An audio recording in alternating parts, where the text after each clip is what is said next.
All right, let's jump right in. Today, we're unpacking a rigorous academic overview of psychiatric diagnostic criteria, grounding our entire understanding in the definitive framework of the DSM-5. Specifically, we're zeroing in on the clinical taxonomy of personality disorders.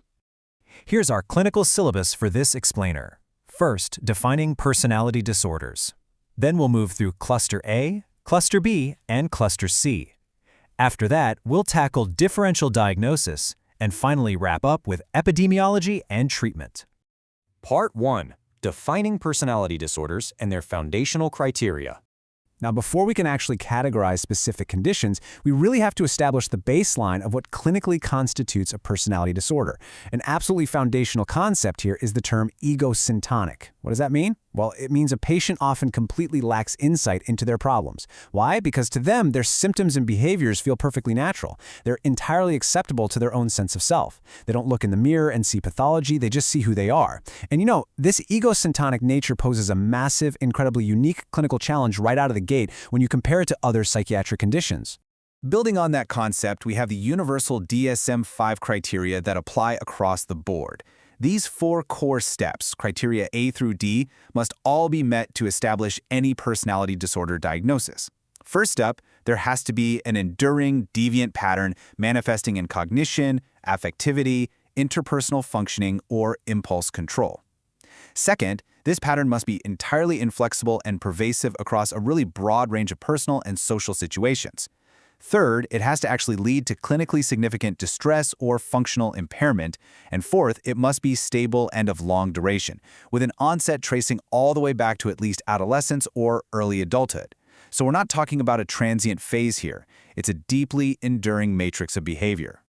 Part 2, Cluster A, the odd disorders and their genetic associations with psychotic disorders. So, moving from our foundational baseline, we enter a cluster characterized by odd or eccentric behavior, carrying an overarching genetic association with psychotic disorders. Let's break down the first two, paranoid and schizoid personality disorders. And what's profoundly interesting here is the stark difference in interpersonal orientation. The paranoid patient is engaged, but they're hostile. They constantly suspect harm from others without any real justification. They hold on to long-standing grudges, and they'll read hidden, threatening meanings into completely benign remarks. In stark contrast, the schizoid patient exhibits profound social detachment. They demonstrate this emotional coldness, flattened affect, and, this is crucial, they completely lack the desire for close relationships. They literally don't want friends, and they are completely indifferent to both praise and criticism. Then we have the third Cluster A condition, schizotypal personality disorder. And this one brilliantly illustrates that genetic proximity to psychosis we just mentioned. Schizotypal patients experience severe cognitive and perceptual distortions, things like bodily illusions or ideas of reference. You'll see odd speech, highly eccentric behavior, and magical thinking that falls way outside normal cultural bounds. Yet, and this is a vital clinical distinction, they remain just outside full delusional detachment. Their excessive social anxiety tends to be tied to paranoid fears rather than just negative judgments about themselves. Part 3. Cluster B. The dramatic disorders, featuring genetic associations with mood, substance use, and somatoform disorders. Transitioning into the intense emotional ability of Cluster B, we first examine antisocial and borderline personality disorders. Now, these presentations carry heavy genetic associations with mood and substance use disorders, and honestly, they are highly disruptive pathologies. The antisocial patient actively violates social norms and the rights of others. We're talking deceitfulness, impulsivity, and a really chilling lack of remorse. And keep in mind, making this diagnosis actually requires a documented history of conduct disorder before the age of 15. On the flip side, the borderline patient is totally consumed by profound affective instability. They experience this chronically unstable sense of self, deep, pervasive feelings of emptiness, and they engage in frantic efforts to avoid real or imagined abandonment. This often manifests in recurrent suicidal behavior or self-mutilating gestures. Rounding out Cluster B, we have histrionic and narcissistic personality disorders. Now, both of these can appear incredibly demanding in clinical or even social settings, but the underlying mechanisms, they differ drastically. Histrionic presentations rely heavily on self-dramatization, shallow, shifting emotions, and sexually provocative behavior just to ensure they remain the absolute center of attention. Often, they'll use regression as a defense mechanism. The narcissist, however, operates from a deeply pervasive pattern of grandiosity. They genuinely believe they are uniquely special, inherently entitled, and they require excessive admiration from everyone else. Crucially, though, they lack empathy, making them highly prone to exploiting others just to achieve their own ends. Part 4. Cluster C. The anxious disorders and their genetic association with anxiety disorders. Now, with Cluster Cs, the overarching taxonomic theme shifts entirely to pervasive anxiety and fear-based pathology. Let's look at avoidant and dependent personality disorders. The avoidant patient actually desperately wants connection, so they're not at all like the schizoid patient we talked about earlier. However, they withdraw from occupational and social activities because of a literally paralyzing fear of criticism, rejection, and profound feelings of inadequacy. This contrasts so sharply with the dependent patient, who urgently clings to others. The dependent individual has this excessive, pervasive need to be taken care of. This leads to highly submissive behavior and intense, totally unrealistic fears of separation and having to manage life on their own. The final disorder in Cluster C is obsessive-compulsive personality disorder, or OCPD. Basically, the OCPD patient sacrifices flexibility, openness, and efficiency entirely at the altar of extreme mental and interpersonal control.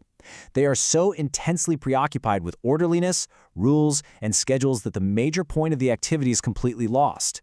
Their perfectionism literally interferes with getting the task done. You'll also see extreme rigidity, a miserly spending style where money is hoarded for some future catastrophe, and an almost complete inability to discard worn-out objects.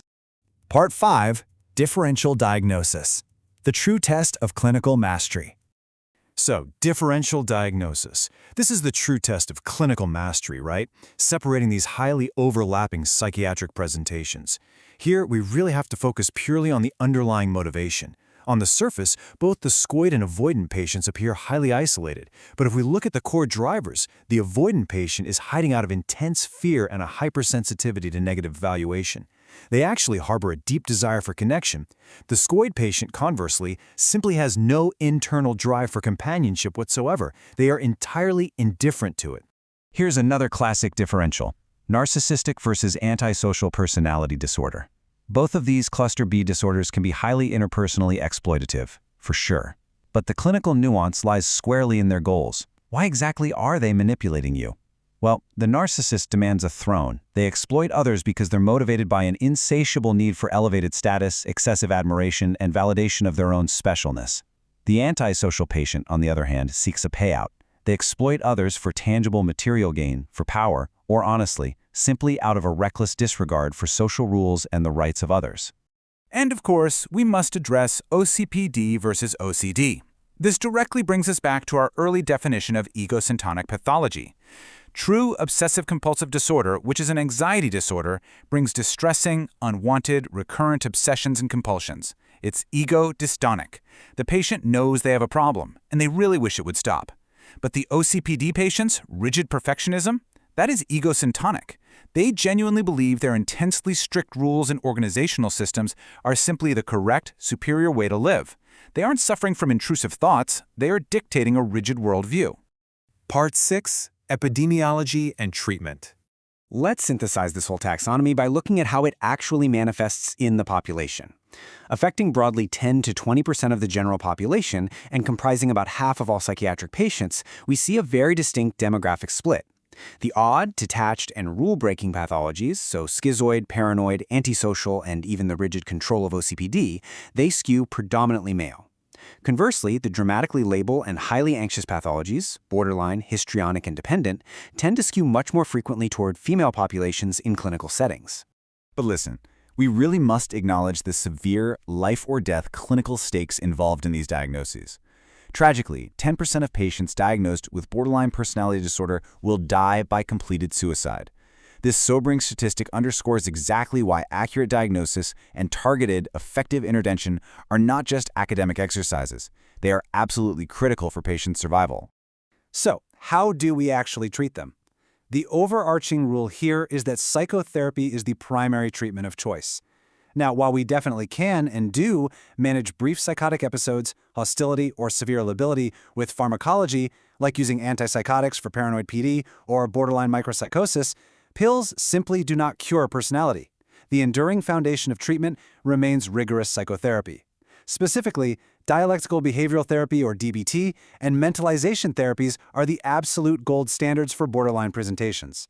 It's also totally essential to treat and monitor any co-occurring substance abuse, which, as you might guess, is highly prevalent in these populations. I want to leave you with a final thought to ponder. We began this explainer by defining these disorders as egosyntonic, inflexible, pervasive, and enduring patterns tracing all the way back to adolescence. So if the pathology is intricately woven into the very fabric of a patient's enduring identity, if their symptoms are simply who they are, what does clinical recovery actually look like? Are we changing their personality, or are we just teaching them how to survive it? Thank you for exploring this fascinating clinical taxonomy with me today.